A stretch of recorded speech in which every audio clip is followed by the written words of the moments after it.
अगर आप सच्चाई जानना चाहते हैं तो वीडियो को एंड तक देखिए बिना स्किप किए। अस्सलामुअलैकुम रहमतुल्लाहि वबरकातुहू my YouTube friends, welcome back to my channel. Hope कि आप लोग बिल्कुल ठीक ठाक है और आप सबकी दुआ से अल्हम्दुलिल्लाह मैं भी ठीक हूँ। और अल्लाह पाक से यही दुआ है कि आप लोग हमेशा सही सलामत रहे, खुश रहे अपने अपने घरों में अपनी फैमिली के साथ। आमीन सुम्मा आमीन। नमाज़ पढ़ा कीजिएगा, नमाज हम पर फ़र्ज़ है। राजवीर की मौत एक मिस्ट्री बन गई है। क्या ये नेचुरल डेथ थी या कुछ और छुपा है राज इसमें? जिस तरह के ड्रामे भाभी जी क्रिएट कर रही है उसकी वजह से ये केस और भी कॉम्प्लेक्स हो गया है। इस वीडियो में मैं आपको भाभी जी के एक्यूजेशंस और कॉन्ट्रडिक्शंस से लेकर आर अटेम्प्ट तक का सब कुछ एक्सप्लेन करूंगी, तो एंड तक इस वीडियो को सुनिएगा ज़रूर। मैं किसी को जज नहीं कर रही हूँ, ना ही इल्ज़ाम लगा रही हूँ, लेकिन इनके ही वीडियो से जो लगता है वही आप सबको बताती हूँ, आप लोगों के साथ शेयर करती हूँ। अच्छा, बात करते हैं राजवीर के बारे में। राजवीर की मौत एक सस्पेंस स्टोरी बन के रह गई है। सोशल मीडिया में ये बात भी उठी है कि राजवीर की जो लास्ट फ़ोटो दिखाई गई थी व्यूअर्स की डिमांड पर, उसको देखकर ऐसा बिल्कुल नहीं लग रहा था कि कोई एक्सीडेंट हुआ था और उस एक्सीडेंट में राजवीर की जान चली गई थी। क्योंकि एक इंसान जब साइकिल से भी गिरता है तो उसको चोट स्क्रैचेस आते हैं। यहाँ तो गाड़ी का एक्सीडेंट हुआ और किसी को स्क्रैच तक नहीं आया। क्या सच में उस रात एक्सीडेंट हुआ था गाड़ी का, या फिर पहले ही किसी ने उसको मार दिया था और उसके बाद उस जगह पे ले जाकर एक्सीडेंट का नाम लगा दिया?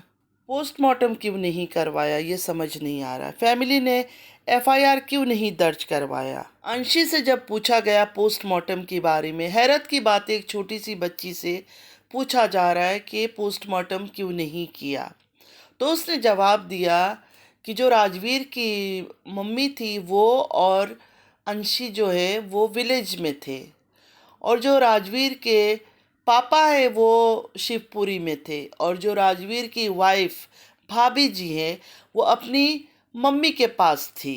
अंशी का कहना है कि हम पहुंचे नहीं थे, सबसे पहले जो हॉस्पिटल पहुंचा था भैया के पास वो भाभी जी अपनी फैमिली के साथ पहुंची थी। तो मेरा तो ये कहना है फिर भाभी जी को इस बात का ख्याल करना चाहिए था।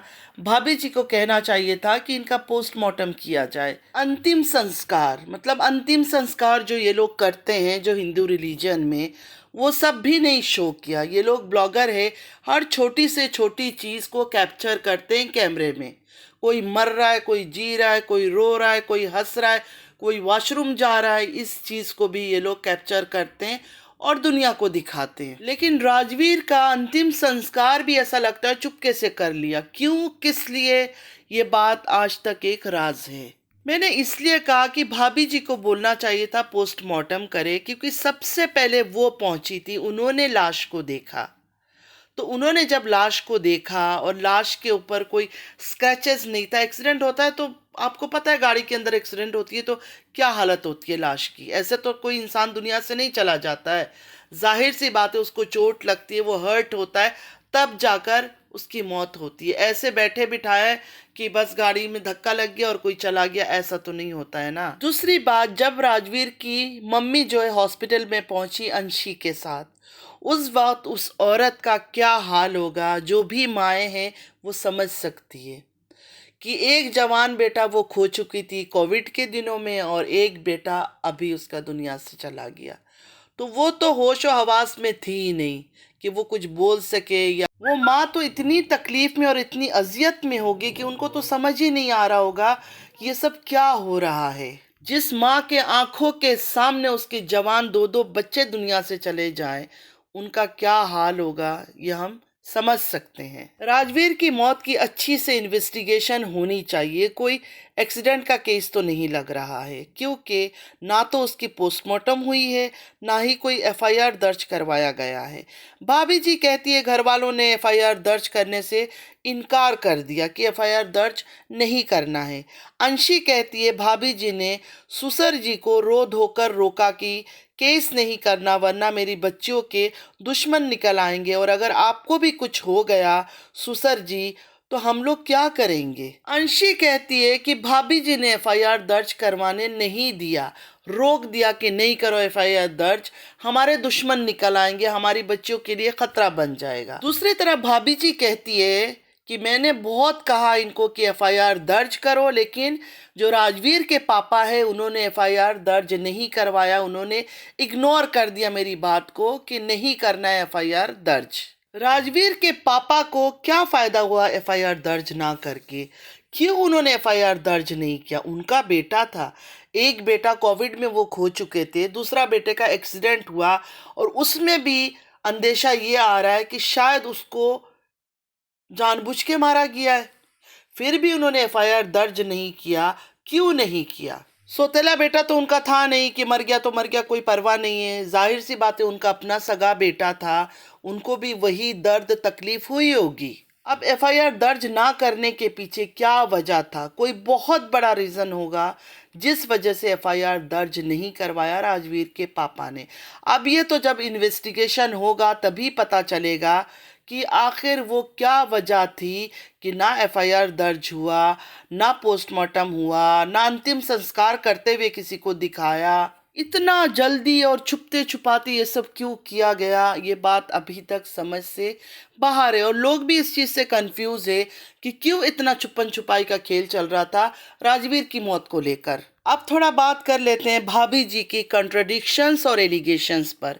पहले भाभी जी कहती है राजवीर ने उनको बहुत ज़्यादा प्यार दिया, केयर दिया, और अब भाभी जी कह रही है कि राजवीर ने उनको सिर्फ एडिटिंग सीखने के लिए शादी किया। मतलब उनका कहना है कि एक लड़के ने उनसे सिर्फ इसलिए शादी कर लिया कि उसको एडिटिंग नहीं आती थी और इनको एडिटिंग आती थी। क्या ये बात मानने की है? क्या आप लोग इस बात को मानते हो? तो भाभी जी का वो प्यार क्यार वाला बात जो हर ब्लॉग में वो बोल रही थी पिछले दिनों, अपनी कन्वीनियंस के हिसाब से बोल रही थी। भाभी जी के हर एक्शन से लगता है कि वो हर सिचुएशन में कंट्रोवर्सी क्रिएट करना चाहती है। हर 2 दिन में नया ड्रामा होता है, नया इल्ज़ाम, नए इल्ज़ामात, और सब कुछ सिर्फ यूट्यूब पर। 6 महीने से ये ड्रामा चल रहा है। अगर सच में इंसाफ चाहिए था भाभी जी को तो यूट्यूब पर आकर रोना धोना बंद करके डायरेक्ट पुलिस के पास जाती। अच्छा, अब बात करते हैं भाभी जी पर जो आर का अटेम्प्ट किया था राजवीर के पापा ने। भाभी जी ने ये एलिगेशन भी लगाया।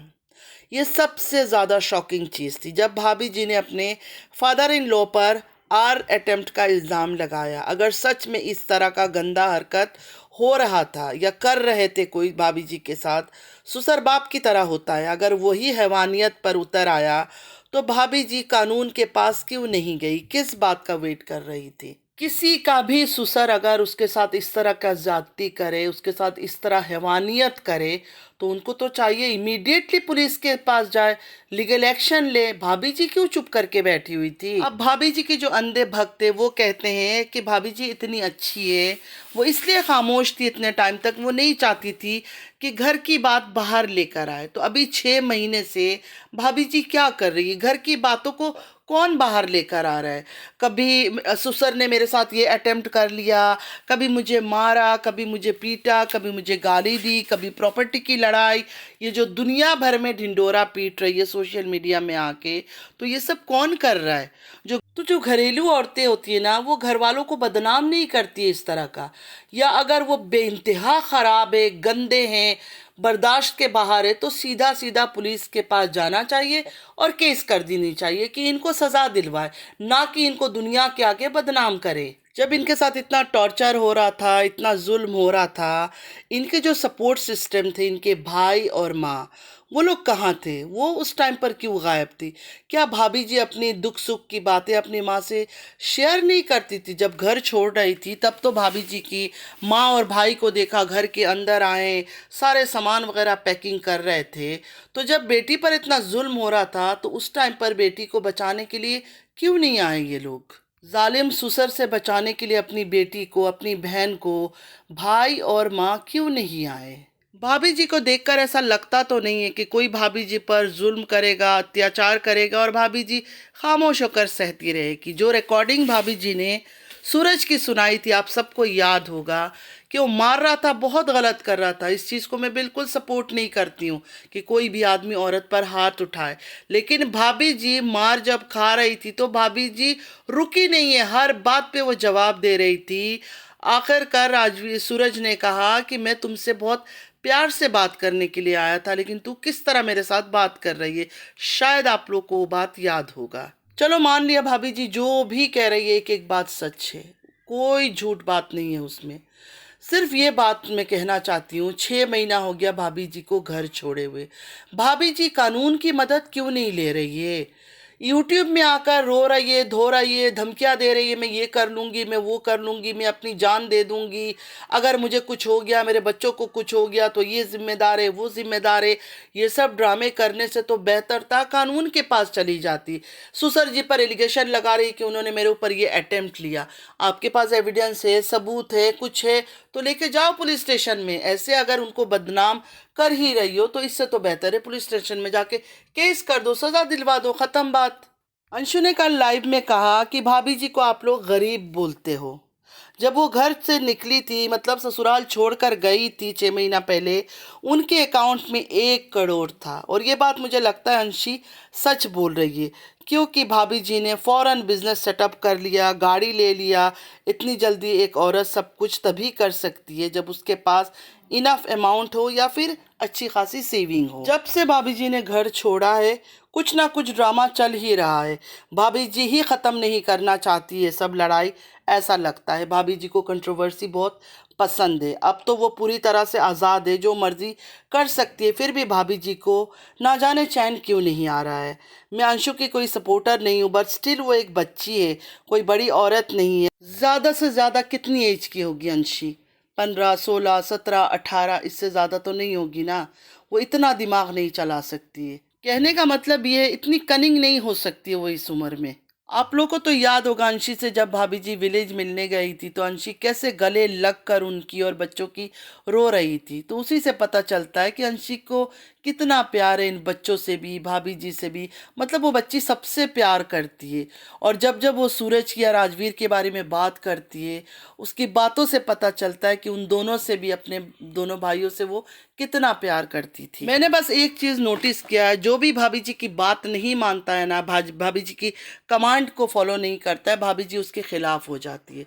जब भाभी जी विलेज गई थी और अंशी के फादर ने कहा था कि नहीं अंशी को नहीं लेकर जा सकती हो, भाभी जी इतने गुस्से में आग बबूला हो गई थी कि इन्होंने ब्लॉग बनाया था और अंशी के जो पापा है उसको इतनी बातें उन्होंने सुनाई थी, कर्ज किया था, बद्दुआ दिया था, मतलब बहुत सारे बातें इन्होंने की थी। तो उसी से अंदाज़ा लगता है कि भाभी जी के खिलाफ या भाभी जी की बिना मर्जी कोई कुछ कह दे या कर ले तो भाभी जी बर्दाश्त नहीं कर पाती है। वरना अंशी के पापा ने कुछ इनको बुरा भला तो नहीं कहा, सिर्फ अपनी बेटी नहीं दिया था, उनकी बेटी थी, उनकी जिम्मेदारी है, कैसे आपको दे दे। सूरज और राजवीर के घर में जब तक आप थी तब आपसे अंशी का रिश्ता था। अब उस घर से आप हट गई है तो अंशी से किस बात का आप रिश्ता जोड़ रही है? और कैसे आ जाती है आप एक जवान लड़की को लेने के लिए?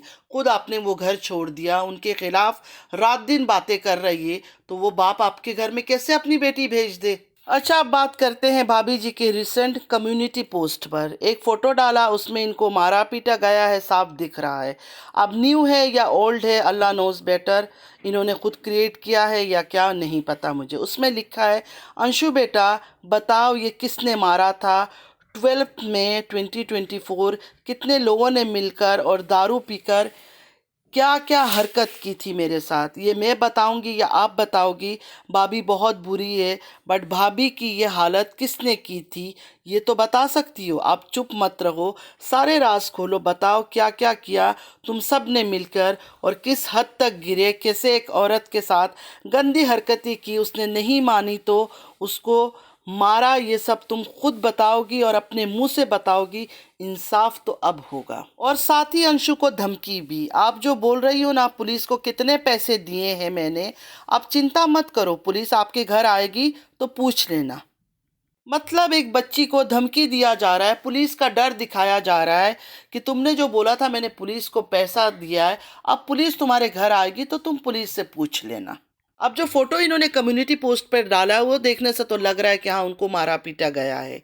तो मैं ये कहती हूँ कि आप अंशी से क्यों कह रही है, अंशी से क्यों कह रही है कि सच बताओ? आप ही बता दे, कम्युनिटी पोस्ट पर फोटो आपने डाला है, तो आप वेट क्यों कर रही है? किस रिश्ते के लिए वेट कर रही है? आपका रिश्ता तो सबसे ख़त्म है। अंशी आपके लिए बुरी हो गई है, सास ससुर आपके लिए बुरे हैं, सब आपके लिए बुरे हैं। तो सारी बातें आप ही बता दो, सारे राज आप ही खोल दो कि क्यों आपको मारा था, क्या किया था आपके साथ, किस किसने शराब पीकर, आपने बोला ना कि किस किसने शराब पीकर, कितने लोग थे, क्या किया था आपके साथ, सारी बातें आप ही बोल दो। यही बात इनकी मुझे गलत लगती है। हर चीज़ खुद दिखाती है, खुद शुरुआत करती है, खुद इल्ज़ाम तराशी करती है, उसके बाद खामोश हो जाती है, दूसरे को पकड़ लेती है कि अब तुम बताओ। वो बच्ची क्यों बताए? आप बताओ आपके साथ क्या हुआ था, नहीं हुआ था, किस किसने आपके साथ क्या किया, सारी बातें आप बताओ यूट्यूब में। और बता भी क्यों रही हो? यूट्यूब में मत बताओ, सीधा कानून के पास जाओ, लीगल एक्शन लो। यूट्यूब में बताकर आपको क्या फ़ायदा हो रहा है? सिर्फ ये फ़ायदा हो रहा है आप सब्सक्राइबर गेन कर रही है, डॉलर ज़्यादा कमा रही है, व्यूज़ आपको ज़्यादा मिल रहा है, सिंपैथी आपको मिल रहा है। बाकी आपको कोई यहाँ इंसाफ नहीं दिलवाने वाला, ना बेचारे कोई दिलवा सकते हैं। शिवी बुरी, अंशु बुरी, सास ससुर बुरे, बाकी सब बुरे। ये कैसे हो सकता है? सिर्फ एक औरत अच्छी और बाकी सब के सब बुरे हो गए। रही प्रॉपर्टी की बात, ज़मीन जायदाद की बात, मैं इस बात के बिल्कुल हक में नहीं हूँ कि किसी की माँ बाप के जीते जी आप उनसे कहो कि आपके नाम या बच्चों के नाम सारा प्रॉपर्टी कर दे, घर दे दे, जायदाद दे दे। पहले तो बच्ची अभी बहुत छोटी है। दूसरी मेन बात, दादा दादी के दुनिया से जाने के बाद, दादा दादी जब दुनिया से चले जाएंगे, सब कुछ उन्हीं बच्चे को मिलने वाला है।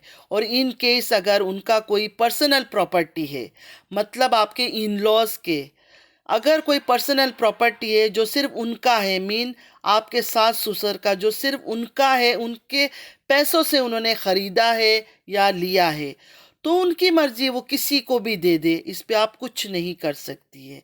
हाँ, जो राजवीर या सूरज ने प्रॉपर्टी, गाड़ी, बंगला ख़रीदा है, जो कुछ भी उन्होंने बनाया है, वो सब कुछ बच्चियों का हक है। उन सब में बच्चियों का हक है, वो उनको मिलेगा, उनसे कोई छीन नहीं सकता है। भाभी जी से मैं तो यही कहूँगी कि भाभी जी, आपके पास तो इतने सारे एविडेंस होते, इतने सारे प्रूफ्स आप रखती है, एक ही दफ़ा में दिखाकर या फिर पुलिस में ले जाकर लीगल एक्शन लेकर दी एंड क्यों नहीं करती, ख़त्म क्यों नहीं करती इस कहानी को? आपके पास पैसे की कोई कमी नहीं है, बिजनेस आप सेट कर चुकी है, गाड़ी घर आप खरीद चुकी है, फिर आप क्यों इतना बेचैन रहती है? बुढ़े हैं वो लोग, लेट देम लिव पीसफुली। और रही अंशी की बात, उसको तो आप अपनी बेटी कहती थी, आप कैसे उसकी दुश्मन बन गई? या जो भी आपके खिलाफ जाता है या आपकी बात नहीं मानता है, आप उसकी दुश्मन बन जाती है। जियो और दूसरों को भी जीने दो। भाभी जी कहती है कि अपनी औलाद अपनी ही होती है, कभी किसी दूसरे की औलाद से प्यार करो तो कोई फ़ायदा नहीं है। तो भाभी जी, ये बात तो आप पर भी अप्लाई होता है। अगर सच में वो आपकी बेटी होती, चाहे वो कितनी ही बुरी होती, कितनी गंदी होती, चाहे आपके साथ कुछ भी बुरा करती, क्या आप दुनिया के सामने जाकर सोशल मीडिया में बैठकर उसको गंदा करती जैसे आप अंशी को गंदा कर रही हो? ऐसा लगता है भाभी जी का जो मेन फोकस है ना, वो है कंट्रोवर्सी क्रिएट करना। आप लोगों का क्या कहना है? कमेंट्स में ज़रूर अपनी राय दीजिएगा। अगर ये वीडियो आप लोग को पसंद आई हो तो चैनल को सब्सक्राइब ज़रूर कीजिएगा। आज के लिए इतना ही, मिलते हैं फिर एक नई वीडियो के साथ। चलती हूँ, दुआ में याद रखिएगा। ज़िंदगी रही फिर मुलाकात होगी। अल्लाह हाफिज़।